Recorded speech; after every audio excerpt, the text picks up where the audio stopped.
Hello everyone, जय माता दी सभी को। कैसे हैं आप लोग? माता रानी के पास से स्वस्थ होंगे, यही उम्मीद है। माता रानी आप लोगों पे हमेशा कृपा दृष्टि बनाए रखे।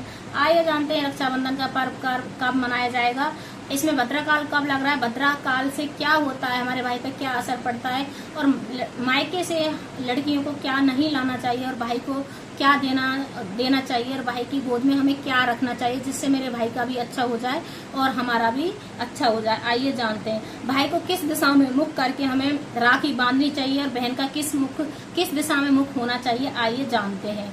तो सबसे पहले रक्षाबंधन का जो पर्व होता है, भाई बहन का जो प्रेम का अटूट बंधन माना जाता है। तो जो रक्षाबंधन जो मनाया जाता है भाई की लंबी आयु के लिए ही मनाया जाता है, और जो बहनें हैं वो भाई की लंबी आयु के लिए कामना करती हैं। और भद्राकाल में राखी क्यों नहीं बांधनी चाहिए? क्योंकि भद्राकाल में जो लंकापति रावण थे उसकी बहन ने राखी बांध दी थी तो उनका 1 साल में ही विनाश हो गया था। इसलिए हमें भद्राकाल में कभी भी राखी नहीं बांधनी चाहिए। भद्रा कौन थी? भद्रा शनिदेव की बहन है, और वो ब्रह्मा जी ने उनको श्राप दिया था कि शुभ अशुभ जो भी कार्य करेगा उसका अच्छा नहीं होगा।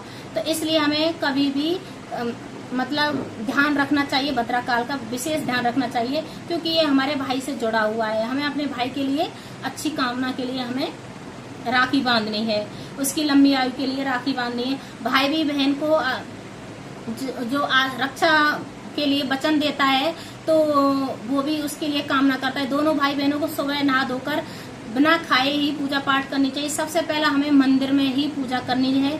सबसे पहले हमें जो राखी बांधनी होती है, जो थाली लगाते हैं, भगवान के मंदिर में लेके जानी चाहिए। हमें भगवान को राखी बांधनी चाहिए, गणेश भगवान को। सब प्रथम राखी गणेश भगवान को बांधनी चाहिए, उसके बाद ठाकुर जी को बांधनी चाहिए। फिर अपने भाई को एक चौकी पे बिठा के पूर्व दिशा में उसका भाई का मुंह होना चाहिए और बहन का पश्चिम दिशा की तरफ मुंह होना चाहिए। इस चीज का भी विशेष ध्यान रखना है।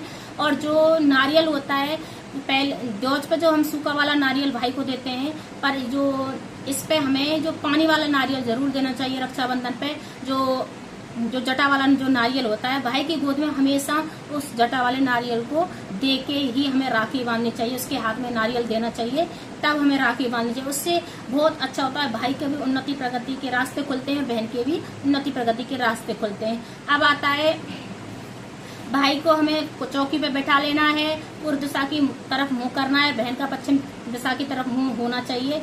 हमें उनको चावल छिड़कने, तिलक लगाना है और दाएं हाथ में राखी बांधनी है। भाई के दाएं हाथ में राखी बांधी जाती है।